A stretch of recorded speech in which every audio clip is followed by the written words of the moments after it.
General category है उसमें अगर देखें तो पहली रैंक है। ओवरऑल जर्नल कैटेगरी में पहली रैंक। मुझे कोई नॉलेज नहीं था राजस्थान जीके का। इनफैक्ट मैंने राजस्थान जीके 10th में पढ़ा था, उसके बाद मैंने कभी पढ़ा ही नहीं। मुझे ऐसा लग भी रहा था कि शायद मैं नहीं कर पाऊंगी और मेरे पास 3 महीने बचे थे। तो पहले तो मैं कट ऑफ देख के बहुत शौक हो गई थी, क्योंकि मेरे जो स्टार्टिंग में मैंने मार्क्स छोड़े थे वो 240 के अराउंड बन रहे थे। तो मेरे को लग नहीं रहा था कि सर मम्मा है। बिल्कुल बिल्कुल। प्रणाम माता जी। हाँ तो नमस्ते। प्रणाम माता जी।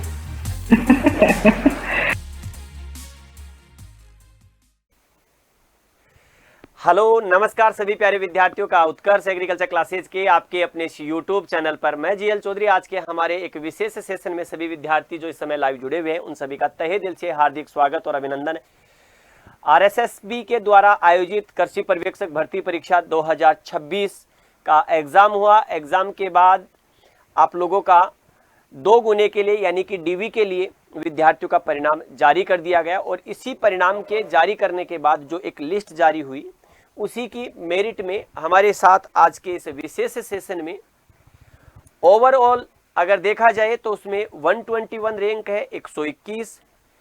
अगर महिला या यूं कहें कि महिला कैटेगरी में जो जर्नल कैटेगरी है उसमें अगर देखें तो पहली रैंक है। ओवरऑल जर्नल कैटेगरी में पहली रैंक प्राप्त विद्यार्थी है हमारे साथ साक्षी ब्रिजवासी, जो कि मूल रूप से सीकर जिले में नीमका थाना तहसील से रहने वाले हैं। तो बेटा आपका उत्कर्ष एग्रीकल्चर परिवार की ओर से ढेर सारी शुभकामनाएं, आपके माता पिता को शुभकामनाएं और आपके उन सभी शुभ चिंतकों को हमारी ओर से ढेर सारी शुभकामनाएं जो आपके इस जर्नी में आपके साथ रहे, इस जर्नी में आपकी सफलता में अपना योगदान दिया। बेटा thank you so much sir, thank you so much. बेटा एक छोटा सा अपना परिचय कि आप कहाँ से हैं, क्या आपकी क्वालिफिकेशन है, थोड़ा सा कि ब्रीफ इंट्रोडक्शन हम जानना चाहेंगे आपसे। सर मेरा नाम साक्षी ब्रिजवासी है और मेरा जो बीएससी हुआ है वो जूनागढ़ एग्रीकल्चर यूनिवर्सिटी से हुआ है। मैं सिक्कर की निवासी हूँ और मेरा जो क्वालिफिकेशन है वो 10th 12th एंड अभी बीएससी कंप्लीट हो गया। अभी बीएससी आपका कौन सी ईयर में कंप्लीट हुआ बेटा? 2023 के अंदर से। 2023 के अंतर्गत आपका बीएससी जो है कंप्लीट हुआ। तो आपने जो बीएससी जूनागढ़ एग्रीकल्चर यूनिवर्सिटी से की है तो आईसीआर के माध्यम से आप गए होंगे वहाँ? Yes sir. Very good. तो बीएससी आपने जूनागढ़ एग्रीकल्चर यूनिवर्सिटी, सभी का एक सपना होता है कि सीयूईटी आईसीआर के माध्यम से जाएं और एक बेहतर यूनिवर्सिटी में पढ़ करके तैयारी करें। बेटा आपने इससे पहले कोई और कंपटीशन की कोई तैयारी की या और कोई कंपटीशन आपने दिया सुपरवाइजर से पहले? सर मैंने एफओ दिया है, agriculture field officer. Agriculture field officer IBPS. तो उसमें आप बेटा कहाँ तक पहुंचे उसमें? सर मेरा उसमें इंटरव्यू में रह गया था, बाकी 2 बार दिया है और दोनों बार में इंटरव्यू के अंदर रह गया। अच्छा, तो अभी आप दोबारा से आईबीपीएस एफओ की प्रिपेयर कर रहे हो? हाँ सर, तैयारी तो कंटिन्यू करनी है। तैयारी कंटिन्यू करनी है। आपने ये जो कृषि पर्यवेक्षक की जो तैयारी की और एक अपने आप में जनरल कैटेगरी में फर्स्ट रैंक, चाहे वो मेल हो और चाहे वो फीमेल हो, दोनों कैटेगरीज की मैं बात करूं तो आप जनरल में पहली रैंक है। तो क्या आप अपने इस एग्जाम देने के बाद ये आश्वस्त थे कि रैंक इतनी अच्छी आ जाएगी? नहीं सर, जब मैंने एग्जाम दिया था तो मेरे को इतना तो लग गया था कि ये क्लियर तो हो जाएगा। शॉर्टलिस्ट डीवी के लिए भी हो जाऊंगी, शायद फाइनल भी हो जाना चाहिए, लेकिन मेरे को रैंक का नहीं यकीन था कि रैंक इतना हो जाएगा। अच्छा, रैंक को लेकर के आश्वस्त नहीं थे कि रैंक अपने आप में कैटेगरी में पहली रैंक आना भी बड़ी बात है और कैटेगरी के साथ साथ फीमेल कैटेगरीज को भी देखें तो पहली रैंक, और आपसे पहले तो जनरल कैटेगरी में मेल भी नहीं है कोई। हाँ सर। चलो बहुत बड़ी बात है अपने आप में। तो आपने मेहनत की, प्रयास बेहतर किए और प्रयास करने के बाद निश्चित रूप से आपको ये सफलता मिली। मैं इसी प्रयास की बात करूंगा कि आपने जो कृषि पर्यवेक्षक की तैयारी है किस प्रकार से तैयारी की, क्योंकि मुझे ऐसा लगता है कि आपने एग्रीकल्चर पूरे 4 साल पढ़ा है तो कहीं ना कहीं बीएससी की जो पढ़ी हुई तो तैयारियां हैं वो आपके मदद आई। आपने एफओ की तैयारी की, वो भी कहीं ना कहीं एग्रीकल्चर में आपके सुपरवाइजर के लिए मददगार साबित हुई। लेकिन फिर भी आपने एक पूरी रणनीति के तहत किस प्रकार से तैयारी की आपने? सर जब मैं एएफओ का प्रिपेयर कर रही थी लास्ट टाइम पे, तो फिर जब कुछ पॉइंट्स मार्क्स से नहीं हुआ था तो फिर मेरे को और कोई ऑप्शन दिख नहीं रहा था और एक किसी का फॉर्म निकला हुआ था और मुझे कोई नॉलेज नहीं था राजस्थान जीके का। इनफैक्ट मैंने राजस्थान जीके 10th में पढ़ा था, उसके बाद मैंने कभी पढ़ा ही नहीं। और मुझे ऐसा लग भी रहा था कि शायद मैं नहीं कर पाऊंगी, और मेरे पास 3 महीने बचे थे। और मम्मा मुझे बार बार बोलती थी कि राजस्थान जी के प्रिपेयर कर लिया कर, कभी मतलब काम आ जाएगा। और उस दिन मुझे रियलाइज हुआ कि सच में ऐसा कर लेना चाहिए था, मतलब रेगुलर उसको रखना चाहिए था, शायद कभी कोई एग्जाम के अंदर जैसे डबल का कभी देना चाहे तो दे सकते हैं। बिल्कुल। और उसके बाद सर मैं मुझे कोई ऑप्शन दिखा नहीं, मुझे लगा कि राजस्थान जी के सबसे अच्छा उत्कर्ष का ही होता है राजस्थान में, मैंने ऐसे सुना था बहुत सारे लोगों से। तो फिर मैंने इसी वजह से ये सोचा कि मेरे को ज्वाइन करना चाहिए। काफी हद तक एग्रीकल्चर मैंने कुछ करा भी था, लेकिन बहुत सारी सब्जेक्ट जो होती है हमको एक्स्ट्रा पढ़नी होती है एफओ में, और इसमें थोड़ा डेप्थ आता है, 3 सब्जेक्ट स्पेसिफिकली। तो जैसे एनिमल हस्बेंड्री था, वो इतना डेप्थ में हम लोगों को नहीं पूछते हैं एफओ के अंदर, इसमें डेप्थ में था, तो मुझे प्रिपेयर वो भी करना था। और ऐसे करके 3-4 सब मतलब मुझे चाहिए था कि कोई एक अच्छा बैच मिल जाए, कोर्स मिल जाए जिसमें अच्छे से प्रिपेयर कर सकूं। तो फिर मुझे और ऑप्शन मिला ही नहीं, फिर मैं ये वाला जो मेरे को था यही सबसे बेस्ट लग रहा था, इस वजह से मैंने इसको ज्वाइन किया। और मेरे पास सिर्फ 3 महीने बचे थे सर, लास्ट के 2 महीने में मेरा पूरा अच्छे से प्रिपेयर हुआ है। और मुझे नहीं पता है, आप लोगों का बहुत बड़ा कंट्रीब्यूशन है इसके अंदर, जिसमें आप लोगों ने जैसे जैसे पढ़ाया बस मैंने उसको फॉलो किया है, एंड मेरा हो गया। बिल्कुल।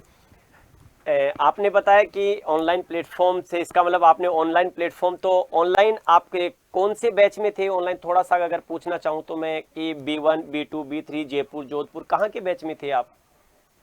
सर वो जो जयपुर वाला था ना, उसके अंतर्गत एक एग्रीकल्चर सुपरवाइजर का महापैक था, उसके अंदर जो 5,000 का कुछ ऐसे कुछ था, मुझे इसका पूरा नेम अभी याद नहीं है। अच्छा। वो मैंने ज्वाइन किया, और उसमें सब था, उसमें एमसीक्यूज भी थे और वीडियोस भी थे लाइव, वो सब।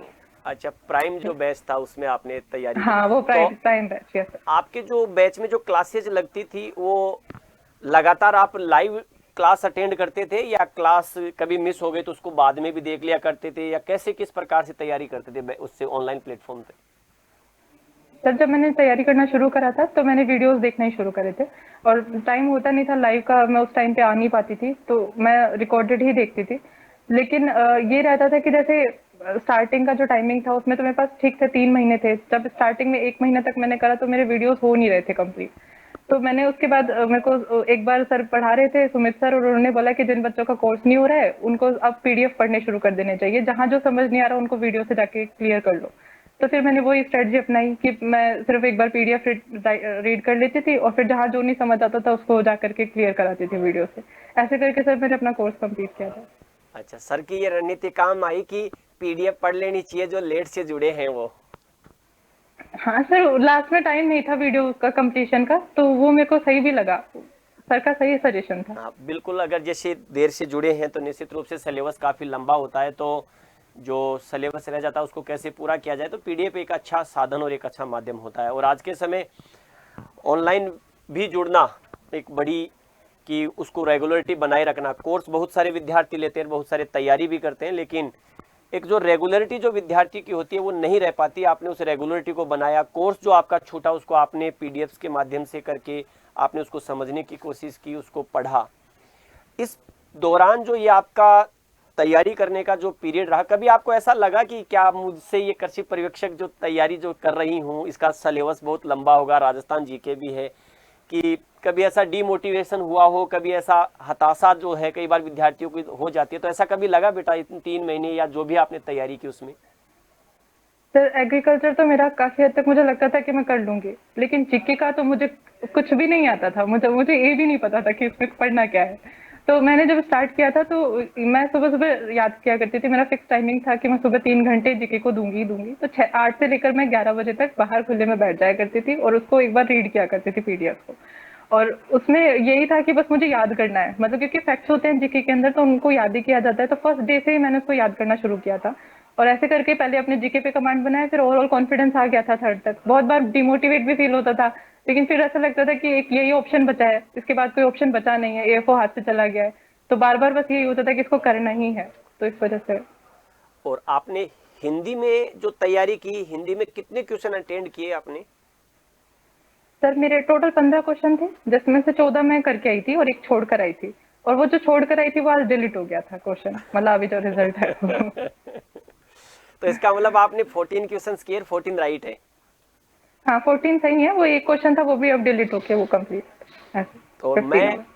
आपने कभी नोट किया होगा तो मैं हमेशा चाहे ऑनलाइन प्लेटफॉर्म पे पढ़ा रहा हूँ, आपका बैच तो लाइव फ्रॉम स्टूडियो था, तो मैं लाइव फ्रॉम क्लासरूम था, तो लाइव फ्रॉम क्लासरूम में ऑफलाइन बैचेज में भी मैं हमेशा ये बोला करता था विद्यार्थियों की, आप हिंदी विषय जो है उसको जरूर ध्यान में रखें, क्योंकि हिंदी एक ऐसा सब्जेक्ट है जहाँ विद्यार्थी को लगता तो है कि हो जाएगा, लेकिन हिंदी में ही हो जाती है, बिल्कुल नेगेटिव हो जाती है और पता भी नहीं चलता कि हाँ नेगेटिव हुई है। वो कहते हैं ना कि हिंदी होने के बाद पता नहीं लगता कि हिंदी हो चुकी है। अच्छा। तो अभी जैसे ये परिणाम कल जारी हुआ, तो कल जैसे आपको इसका पता लग गया होगा कि रिजल्ट आज आ रहा है, फिर रिजल्ट देर रात तक नहीं आया, तो ये जो देर रात तक रिजल्ट नहीं आया, ये पीरियड, ये समय कैसा लगा आपको? सर बहुत ज्यादा एंजाइटी फील हो रहा था। उस टाइम पे घर पे एक छोटा सा फंक्शन था, तो मैं उस फंक्शन में भी बार बार यही चेक कर रही थी कि पीडीएफ डला या नहीं डला। फिर रात को 11:30 तक देखा, फिर नहीं, और फिर लग भी गया था कि अब तक तो कहाँ ही ये लोग डालेंगे, मतलब क्योंकि डिपार्टमेंट से डलता है तो अब तक तो कैसे डलेगा। फिर सुबह उठ करके जैसे देखा तो 7-8 बजे के आसपास इन लोगों ने लाइव शुरू कर दिए थे कि आ गया है पीडीएफ का नोटिफिकेशन। जो यूट्यूब पे बहुत सारे लोग लाइव लेकर आते हैं ऐसे करके। फिर मैंने वेबसाइट पे जाके चेक किया और पीडीएफ डाउनलोड किया, फिर उसके बाद चेक किया। पर बहुत ज्यादा एंजाइटी फील हो रहा था रात को। तो अभी जैसे जब आपने रिजल्ट देखा और आपने ये सुनिश्चित कर लिया कि मेरा चयन हो चुका है, इतने नंबर की सीरीज में मेरा नाम है, उस समय आपको कैसा लगा बेटा? सर पहले तो मैं कट ऑफ देख के बहुत शॉक हो गई थी, क्योंकि मेरे जो स्टार्टिंग में मैंने मार्क्स छोड़े थे वो 240 के अराउंड बन रहे थे। तो मेरे को लग नहीं रहा था कि इतना एकदम से कट ऑफ में इतना उछाल आएगा। तो जब कट ऑफ देखा 238 तो एक बार तो लगा कि नहीं हुआ है, डीवी में भी शायद नहीं हुआ है। उसके बाद में मैंने डायरेक्ट क्वेश्चन देखे तो 3 क्वेश्चन वो निकले, जिसमें से 2 क्वेश्चन मैंने अटेम्प्ट नहीं करे थे और 1 क्वेश्चन गलत था। तो थोड़ा बहुत लगा कि हाँ। उसके बाद मैं सीधी गई कि मेरे कितने मार्क्स और कितनी रैंक है, वो जब चेक किया तो फिर उसके बाद कॉन्फिडेंस आ गया था कि नहीं अब शायद हो जाएगा। और जब इस रिजल्ट के बारे में जब आपके मम्मी और पिताजी को पता लगा तो उनकी क्या प्रतिक्रिया थी? सर मम्मा पापा दोनों ही घर पे नहीं थे। जब वो आए तो उनको सबसे पहले मैंने यही बताया कि कट ऑफ 238 गए हैं। तो उनको पता था कि इतनी नहीं जाएगी, और वो ऐसे बोले कि फिर तो शायद नहीं हुआ है, कोई बात नहीं, ऐसे करके उन्होंने मेरे को यही बोला। लेकिन फिर उनको मैं जब अपना रिजल्ट बताई तो उसके बाद वो सेटिस्फाई हो गए। अब एक छोटा सा मेरा सवाल कि जब आप उत्कर्ष के साथ जुड़े, उत्कर्ष की जो क्लासेज आपने देखी, आप उत्कर्ष के बारे में आपका क्या राय, आपका क्या विचार की जो आपकी तैयारी करवाने वाले, चाहे वो फैकल्टीज रही हो या आपके कोर्स की ड्यूरेशन रही हो या उनके द्वारा लिए जाने वाले टेस्ट रहे हो या उनकी इस कृषि पर्यवेक्षक की प्रिपरेशंस करवाने की जो रणनीति है, वो आप किस प्रकार से, किस दृष्टिकोण से देखते हैं? आपको क्या लगता है? सर अगर कोई बच्चा स्टार्टिंग से प्रिपेयर करता है, जब से जैसे कोर्सेज शुरू होते हैं, अगर वहां से प्रिपेयर करता है तो उसके लिए तो कंप्लीट एकदम गाइड मैप है। वो चाहे जैसा कर सकता है, इसमें जितने चाहे रैंक ला सकता है अगर वो इसके साथ जुड़ता है तो। जैसे आप वीडियोस लेते हो, लाइव लेते हो, तो वो वीडियोस क्या होते हैं, हर डे का इतना ही पार्ट होता है जिसको हर कोई बच्चा, 12th वाला बच्चा भी आराम से कवर कर सकता है। उसके बाद में जो फैकल्टीज हैं वो सारी फैकल्टीज, ऐसा मुझे नहीं लगा, इनफैक्ट जीके की फैकल्टीज भी मुझे बहुत सारे सपोर्ट करी, क्योंकि कुछ चीजें ऐसी होती हैं जीके में, जियोग्राफी में स्पेसिफिकली नदी और ये सब, ये डायरेक्ट समझ नहीं आते हैं, पर वो मैपिंग वगैरह से समझाया जाता है तो इजीली समझ सकता है इंसान। तो जीके की फैकल्टी भी हेल्पफुल थी। मुझे पहली बार एनिमल हस्बेंड्री इतनी डेप्थ में समझ आई, क्योंकि जब मैंने एएफओ प्रिपेयर किया था वो मेरे डेप्थ में नहीं आती है, ना ही कोई डिजीज इतनी ज्यादा डेप्थ में आती है। सर ने इतनी सारी डिजीजेस तैयार करवाई हैं, अब मुझे एएफओ के लिए डर नहीं है या एसओ के लिए डर नहीं है कि मैं उस सब्जेक्ट को दोबारा पढ़ूंगी, मतलब मुझे कॉन्फिडेंस है। उसके बाद आप लोगों का इतना मोटिवेशन वाला सपोर्ट था, क्योंकि एग्रोनॉमी सब्जेक्ट कुछ मेरा प्रिपेयर भी था और आप लोगों का भी बहुत अच्छा कंट्रीब्यूशन रहा है, इस वजह से मेरा फैकल्टी वाइज कोई कमी नहीं है सर, ना ही मैं कहूँ कि वीडियोज में या फिर टेस्ट में। हाँ, एक चीज मैं जरूर मेंशन करना चाहूंगी कि जो टेस्ट आप लोगों ने लिए सर, वो टेस्ट मैंने और कहीं नहीं देखे। जैसे फॉर एग्जाम्पल आप लोगों ने जो क्वेश्चंस दिए उनमें पहले से जो इस बार आया है मैच द फॉलोइंग्स, और ये आपने पहले एक बार दे दिया था। इनफैक्ट 2 क्वेश्चंस मेरे जो जीके के थे, जैसे नदियां मेरी थोड़ी कमजोर थी, जो मैं पढ़ के गई थी, इनफैक्ट 2 क्वेश्चन मैंने अटेम्प्ट किए थे टेस्ट में, वो 2 के 2 मुझे वहां मिले, टेस्ट वाले क्वेश्चन ही उठ के मुझे वहां मिले। तो सर मुझे तो लगता है अगर कोई स्टार्टिंग से प्रिपेयर करता है बैच के साथ जुड़ के, वो बहुत अच्छा कर सकता है। Very good. तो यानी कि ओवरऑल आपका विचार की एक बेहतर तैयारी हमारी फैकल्टीज ने करवाई, बेहतर तैयारी हमारी पूरी उत्कर्ष टीम पूरे विद्यार्थियों के साथ जुड़ करके लगातार, चाहे वो पहली क्लास से लेकर के टेस्ट सीरीज हो, एमसीक्यू, लगातार जुड़ी रही। मैं आपके इसी वीडियो के माध्यम से ही हमारे विद्यार्थियों को भी ये कहना चाहूँगा कि पूरी टीम उत्कर्ष की लगातार विद्यार्थियों के साथ जुड़ करके विद्यार्थियों के एक, मैं कहूँ कि शून्य से लेकर के शिखर तक का जो सफ़र होता है उसको हम आराम से और बड़ी स्मूथली तरीके से उसको हैंडल करते हैं। ऐसा नहीं कि भागम भाग हो या कभी कोर्स की ड्यूरेशन का लेकर के कोई मैटर रहा हो, बड़े आराम से। बेटा इस समय मैं चाहूँगा कि आपके अगर माता पिताजी भी आपके साथ में यहीं पर अगर प्रेजेंट हो तो हमारा सौभाग्य होगा, ये हमारा अहोभाग्य होगा कि हमें आपके माता पिता के दर्शन भी होंगे और उनसे हमारी वार्तालाप भी हो जाएगी। हाँ सर, मैं बुला सकती हाँ हूँ उनको? बिल्कुल वो बिल्कुल, दूसरे हाँ रूम में। बिल्कुल बिल्कुल बेटा। सर 2 मिनट लगेगा। हाँ जब तक हम बातचीत कर लेते हैं, कोई नहीं। अभी जैसे आप कंटिन्यू जो कर रहे हैं तो वो एएफओ की तैयारी में लगे हुए हैं आप? Yes sir. निश्चित रूप से सर मम्मा है। बिल्कुल बिल्कुल। प्रणाम माता जी। हाँ सर, नमस्ते। प्रणाम माता जी। तो कैसा लगा आपको, जैसे आपकी गुड़िया का अंतिम रूप से चयन हो चुका, हमारी बिटिया का? अच्छा, एक मिनट। हाँ ओपन ही करना ही नहीं लगा दो।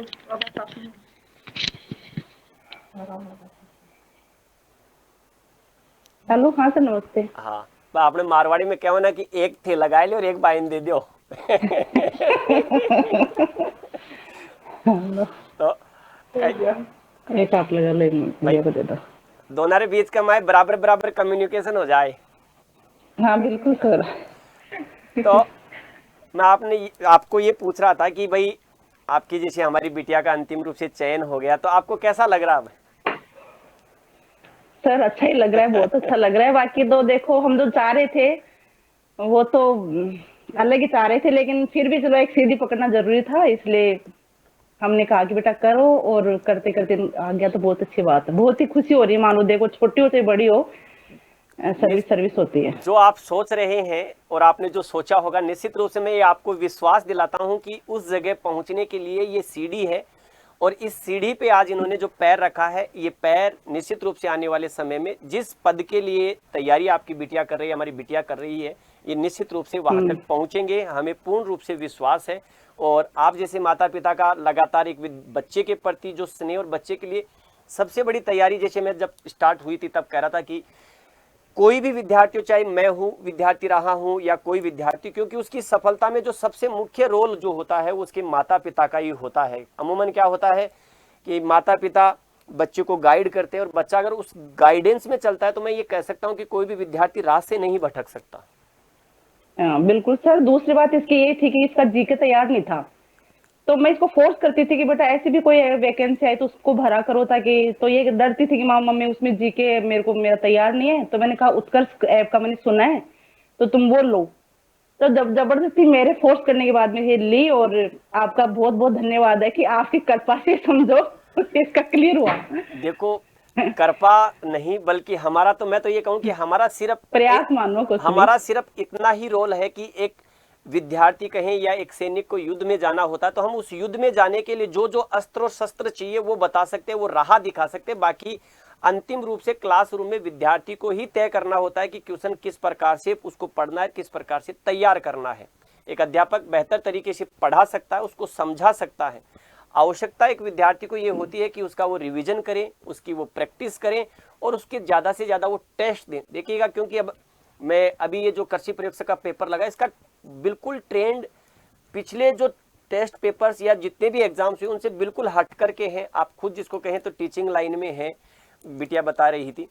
तो आज के समय में कंपटीशन लगातार बढ़ते जा रहा है, पेपर्स का ट्रेंड बढ़ता जा रहा है, पेपर्स का ट्रेंड चेंज है। तो यहाँ सबसे बड़ी चीज है पेपर को समझना कि पेपर किस प्रकार से आया है। बिल्कुल सर। तो आप लगातार बच्चों को, अपनी गुड़िया को मोटिवेट किया, और आपका जो स्नेह, जो आपका मोटिवेशन है वो निश्चित रूप से काम में आया। और आज बड़ी खुशी की बात है कि एक अनरिजर्व कैटेगरी, एक जनरल कैटेगरी में अपने आप में गर्ल्स और बॉयज में पहली रैंक आना एक अपने आप में मुझे जो लगता है कि बड़ा प्राउडफुल है। हाँ, बहुत नज़दीक है कि एक 248 के आसपास नंबर बिटिया के हैं, 265 टॉप रैंक्स जो है, फर्स्ट रैंक 265 के आसपास है। अब हम तो यही चाहेंगे कि आप जिस लक्ष्य के लिए तैयारी कर रहे हैं उस लक्ष्य की आप बेहतर तरीके से तैयारी करें। आपने इतने पेपर्स कृषि प्रयोगशाला का दे लिया, एएफओ की आप तैयारी कर ली, दे रहे हैं, तो इससे आपको काफी कुछ अनुभव हो जाएगा। अब अगर हमारी इसी कड़ी में अगर इनके पिताजी से भी बात हो जाए तो हमारे अहोभाग्य होंगे। हाँ सर, आओ एक बार। एक ही लगा लो और एक ये लगा, वो पूछेंगे कैसा लगा।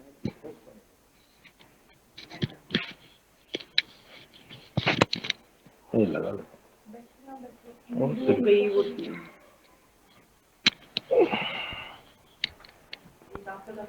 नमस्कार सर। नमस्कार सर, नमस्कार सर पहले थोड़ा सा अपना परिचय हो जाए। सर। मैं मावी प्रसाद ब्रजवासी, नीम का थाना। तो नीम का थाने से हम पड़ोसी हो गए, कहने का मतलब मैं रिंगस का हूँ। आपका ओहो हो, बहुत अच्छे। मैं आपके गांव के पास का हूँ सर, बदाल। बधाड़। हाँ, जून से इटावा है। अच्छा, जून से हटावा, तो जयपुर जिले में। हाँ, जयपुर जिले में, सिक्कर जिले में स्कूल कर रखी है। अच्छा, अभी कभी अगर आपने ध्यान दिया होगा तो रास्ता हमारे होते हुए निकलता है रिंगस से नांगल गोविंद, नांगल गोविंद के बाद किशन मानपुरा, तो नांगल गोविंद मेरा गांव फिर है। अस्तेड़ा। अच्छा अच्छा अच्छा, बहुत अच्छी बात है सर बड़ी आज कैसा फील हो रहा है? जैसे रिजल्ट आने के बाद, आज सुबह रिजल्ट आया तो आज स्कूल में गए होंगे तो एक चेहरे पे अलग ही रौनक होगी। नहीं सर, देखो बच्चे अगर आगे बढ़ते हैं तो होती है सर। बिल्कुल। फिर क्योंकि आपका सहयोग भी ठीक रहा, क्योंकि थोड़ा देखिए, सा जीके ठीक रहा हो। क्योंकि एक माता पिता के लिए जब उसकी संतान सफल हो जाती है तो मुझे ऐसा लगता है कि उस माता पिता का जो जीवन है या उस माता पिता की जो मेहनत है वो सफल हो जाती है। बिल्कुल। मैं आपसे ये पूछना चाहूंगा कि आज के इस बढ़ते तकनीकी युग में आज विद्यार्थी लगातार ऑनलाइन प्लेटफॉर्म के माध्यम से तैयारी करते हैं, आप भी खुद भी एक स्कूल को संचालित करते हैं, तो आपका इस समय जो हमारे विद्यार्थी लाखों की संख्या में जो इस वीडियो को देख रहे होंगे, उन विद्यार्थियों के लिए आप क्या मैसेज देना चाहेंगे कि उन्होंने आज के इस बदलते हुए एग्जाम के परिवेश में, बदलते हुए एग्जाम के ट्रेंड में किस प्रकार से आपका नजरिया क्या है? देखिए, हर माँ बाप के पास इतना पैसा नहीं होता कि हर जगह पहुंचाए। जैसे आपकी हम कोचिंग की बात करें तो एक ये छोटा सा पैकेज टाइप में अगर मिल जाता है कोर्स, तो द बेस्ट हो उसका सदुपयोग। बिल्कुल सर, बिल्कुल। हो उसका सदुपयोग तो बहुत अच्छा रहता सर ये प्लेटफॉर्म। सर जैसे बिटिया कभी साक्षी बिटिया जब कभी टेस्ट देती थी तो आप कभी टेस्ट का आपने कभी फीडबैक लिया कि बेटा टेस्ट में कितने नंबर आ रहे हैं, या कभी आप? बिल्कुल, मैंने कई बार इनको पूछा, पापा आज इतने आए, आज इतने आए। इंक्रीज कर रही थी, ठीक था। तो निश्चित रूप से हमारे पूरे उत्कर्ष परिवार की ओर से आपको ढेर सारी शुभकामनाएं, आपकी बिटिया को ढेर सारी शुभकामनाएं, और विशेष रूप से आपको शुभकामनाएं कि आपके प्रयास आपने निश्चित रूप से लगातार आप बिटिया के साथ आपने मोटिवेट किया, आपने जो सहयोग बना करके रखा, ये आपकी सफलता का जो सबसे ज़्यादा श्रेय है वो निश्चित रूप से आप लोगों को जाता है। तो मैं यही कहना चाहूँगा कि आपकी बिटियां लगातार जो तैयारी कर रही है, आगे जिस लक्ष्य के लिए तैयारी कर रही है उस लक्ष्य में सफल हों, और हमारे विद्यार्थी निश्चित रूप से आज जो इस वीडियो को देख रहे होंगे और जो वीडियो के माध्यम से उनको जानकारी मिली होंगी, चाहे वो आपके बिटिया के माध्यम से या आप लोगों के माध्यम से, निश्चित रूप से हमारे विद्यार्थियों के लिए ये मोटिवेशन का काम करेगी, विद्यार्थियों में एक नया जुनून, एक विद्यार्थियों में नया जोश देगी। तो एक बार फिर आपके पूरे परिवार को मेरी ओर से और उत्कर्ष परिवार की ओर से ढेर सारी शुभकामनाएं। बेटा आप कुछ कहना चाहो अंत में? तो